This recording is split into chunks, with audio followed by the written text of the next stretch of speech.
Hi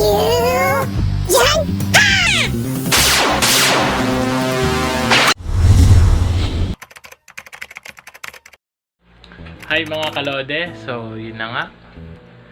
Dahil meron akong sorpresa sa inyo at syempre sa aking hand, this coming July 29, it's my birthday. So ang gagawin natin ay yun, syempre tayo ay magpo-propose na tayo. Okay, sa July 29, 2020. At syempre ang unang step, kailangan kong kausapin ang aking kaibigan na event coordinator. So ito na nga siya. Asan na yung taong yan? Ayun! Si EJ. So si EJ ang maasahan ko sa lahat ng mga events. So pwede siyang kontakin through Weekender Events. Ito siya. Ito lalabas dito sa mukha niya. Weekender Events. So yan. So kami ay magpa-planning na, no? Mga ideas, mga suggestion. Tapos, yun, meron pa tong next na meeting with Team Kakani naman and sa family ko and sa family ni Dea. So, yun, ito muna yung unang step. Kita-kits tayo ulit. Hi mga kalode! So, ang next naman na meeting na gagawin ay with Team Kakani! Yes! So, meetingan namin yung mga kailangan gawin, mga kailangan bilhin and everything for my birthday. Okay? Okay. So, babalikan ko na lang kayo. Bye!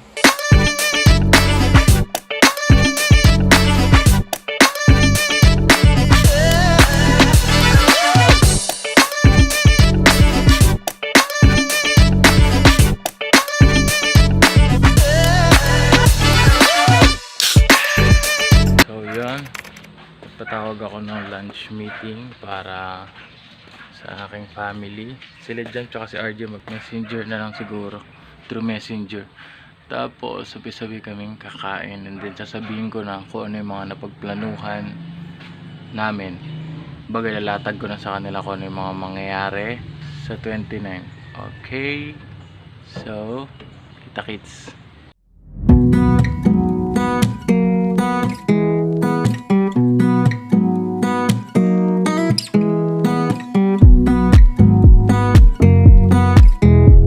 Game. Pa, ma, kuya, si Ivy. Pakita mo, brother. Saan pala si Abby? Ito. Bagong gising pa. Game, pinapayagan niyo na ba ako? Hindi ka malakas. Sa papa muna, pag ganun na. Ako sila sa muna. akin, Sige.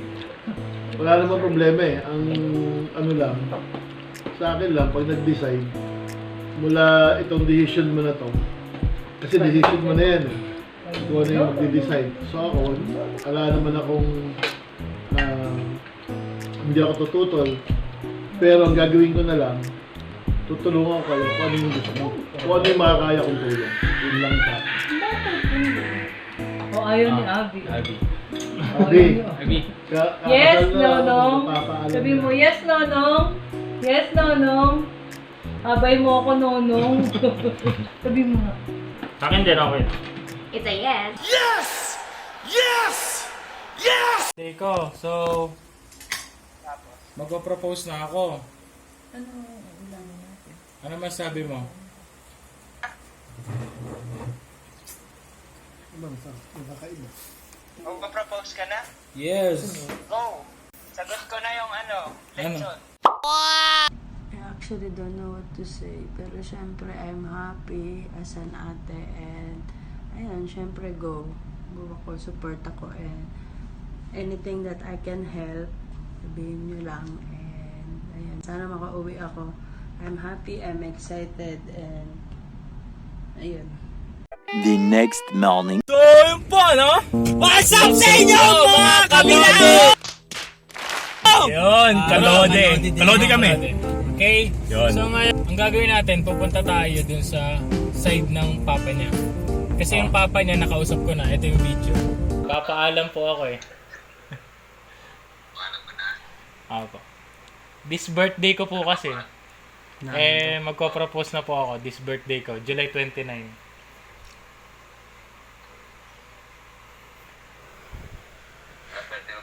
Apo. July 29 po. Bala ko po maghanda nun. Tapos sa dulong part, magpo-propose po.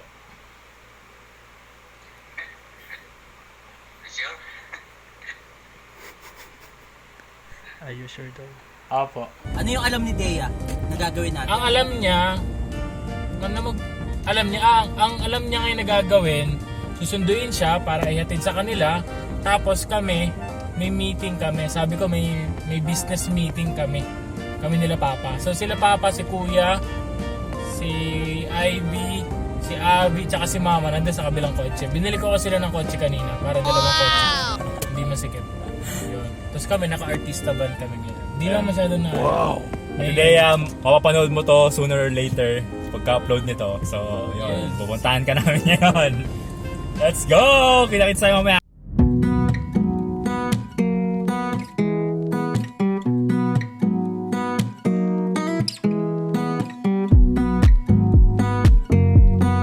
At yan mga kalode, patapos na kami mag-usap. Tapos kakain na kami kasi gutom na. Si Roger, gutom na kanina pa. So, approve lahat. Han, ikaw na lang. Ay, sila tita pa pala. Next, okay? Ito yung pinakamasarap na part. So, yes, kain na. A few moments later. Ayan, Bea. Okay na sila. Di ba po? Okay na, no? Okay na. Yes. Kita-kits tayo sa 29, ha? Han. Bye-bye. Diyan ka lang daw. Dito lang kami. Meanwhile. Ay mga kalode, so ngayon, dito na kami sa may JNT. Magpapadala lang si Han ng mga order na t-shirt. Tapos, magpa-pamper kami kasi gusto niya pag nag-propose. Sana sabi niya dati pa. Kailangan daw malinis yung kamay niya, ganyan. So ngayon, magpa-manicure, pedicure, and foots pa kami para okay na.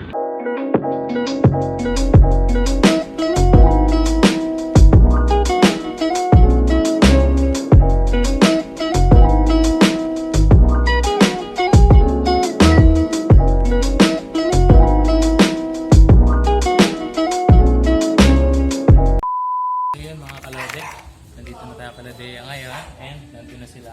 Napasok tayo. So nag-prepare na ng mga food and then mamaya kakain na din mag-uusap na. Okay? So, ako po ako sa, ano tawag dito? Tomba-tomba? O gaming chair. So, kung gusto kong gaming chair, ano makabili na ako? Lord, give us wisdom and give us knowledge na kung ano po yung mas magandang preparasyon pa. Lord, continue to bless Paolo and Dea. Continue to bless their relationship in Jesus' name. Amen.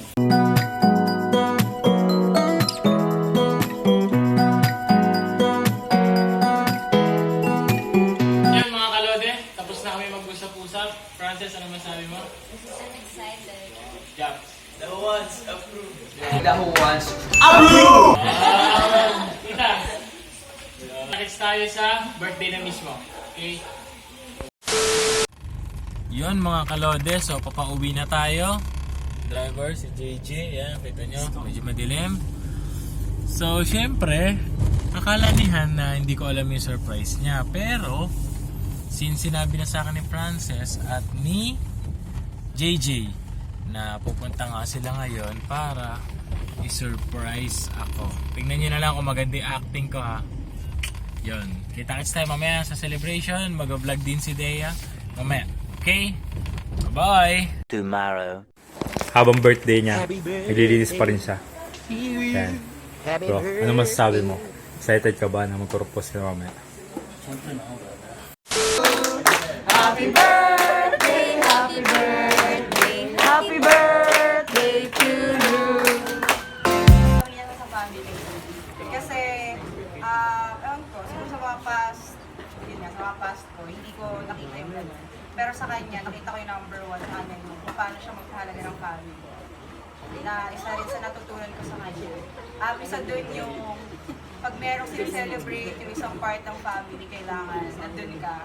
I mean, ready kang bitawan ko ano yung kung anong merong lakad ka. Kumbaga sinisiri niya lahat yung mga birthdays niyo, alam niya, kabisado niya lahat yun. Tapos lang niya naalala yun. Basta, naramdaman ko sa kanya na sobrang halaga sa kanya ng family, which is isa mga pag-pray to dati na siya. Okay. Tapos sa pag-appreciate ko sa kanya, ano siya, may plano sa buhay. I mean, sabi nga sa church, di ba, pray ka ng isang lalaki para sa'yo dahil magsasubmit tayo kami mga babae, kailangan yung leadership ng lalaki kaya mo sundan. So ako, hindi ako nalilito kung ano yung gusto niya sa buhay. Pero may plano siya, tapos may clear na direction kung ano yung gusto niyang gawin, ano yung plano niya. Kaya parang hindi mahirap supportan, tsaka hindi ako natatakot in the future kasi alam ko na yung isip niya, sanay siya magplano. Tsaka, syempre, susundan niya kung ano yung direction sa kanya nilo, na which is very important. And then, syempre, pangatlo, is my great supporter talaga. I mean, oo, kahit sa ano ba. I mean, supportive siya sa akin, pero hindi niya ako tinatolerate sa mga bagay na hindi naman na sobrang nag-grow ako nung nakilala ko siya. Bukod sa pagpakilig, nag-grow ako as a person, mas naging matured ako. Tsaka, ayun, masaya lang kasi yung relationship namin, though hindi mo perfect, may nag-aaway niya, pero hindi siya toxic kasi sa bawat problema, nag-grow kami parehas, and which is very happy ako. Tsaka very masaya. Good. Tsaka, kaya ko siya pagmalaki sa lahat kasi dati, nahiya pa ako. Dati kasi parang ayokong nahiya ako na dali sa bahay yung mga kasi parang basta nahiya ako, di ko kaya like mas pogi siya. Basta yun, tsaka naramdaman ko sa kanya yung Naririnig, tita. na babae ako. Hindi. Oo, dati kasi ako yung nililigaw, ako yung nag-ahabol, mga ganun-ganun. Oo, mas wagi si Kuya Pao, Pero, tita. alam mo yun, yung service niya, hindi lang sa pangbayan. Parang gano'n. Yung service niya, pangbayan. Yun nga, very supportive niya. Like, yun nga sa mga gusto ko sa buhay, sa plans ko, sa declare, ganyan. Tapos, pati na rin sa kung mas kikilalanin niyo pa ako, alam kong ano ng mga family ko at the best. Siyempre, may mga side tayo na medyo, ano mo yun, kakaiba minsan. Nag-iba ng anyo, gano'n. So, yun nga, tama sinabi ni Bestie, kasi sobrang galing ni Paolo kung paano niya ako i-handle yung ugali kong gano'n. Na kahit ako, kung ako yung lalaki, parang gusto ko na lang wala yung konsidera, baka dito pala ugali niyang gano'n. So, pero hindi, ang galing niya, as in, na-amaze ako kung paano niya i-handle yung gano'n ko, na hindi ako tinatolerate. Lagi niya sinasabi sa kanya totoo. Tapos isa pa, sorry tabi ko isa pa na-appreciate ko sa kanya, kaya ko maging totoo sa kanya. I mean, hindi ako natatakot na pakita kung battle pa ko. Hindi ako natatakot na pag-ungrade yung mga sinasabi ko sa kanya. Kaya minaramdaman ako, may inis ako sa kanya. Hindi ko na kailangan mag-filter. Pero kaya ko sabihin ng kung ano yung nararamdaman ko talaga. Na sobrang nakakatulong sa akin kasi parang ako lang talaga. We all thank you, Lord, sa buhay ni Kuya Pao, and napagpatuloy niyo pa yung wisdom na binibigay mo sa kanya, and mag-shower yun sa amin na nakapaligid sa kanya, and yung pagmamahal na binibigay mo sa kanya na mabigay niya yun sa mga tao na nakakasalamuha niya. And Lord, thank you for his life. And syempre, hindi mawawala to. Yes, siyempre, sa mga iyo ko nakasubscribe. Syempre, di mo mga nandito ngayon, hindi naman pwedeng hindi namin i-shoutout si Paolo. So okay lang ba sabay-sabay natin i-shoutout si Paolo? Ako magising si Abby, alam mo na yan.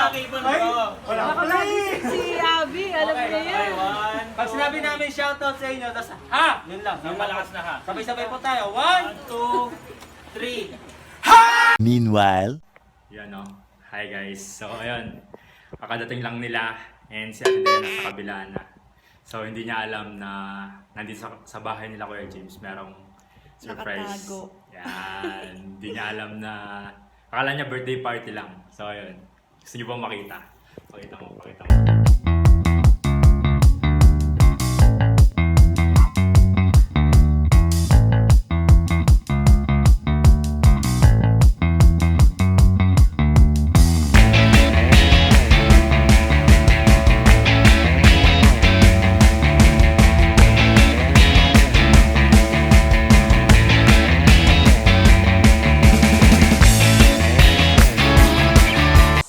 Ang ganda.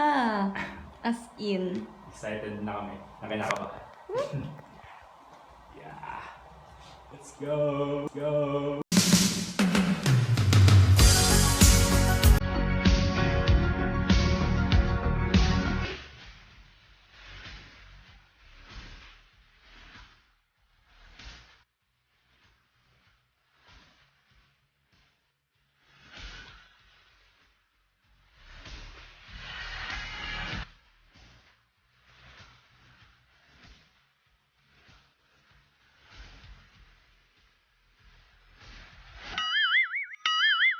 Ay, ginagawa mo!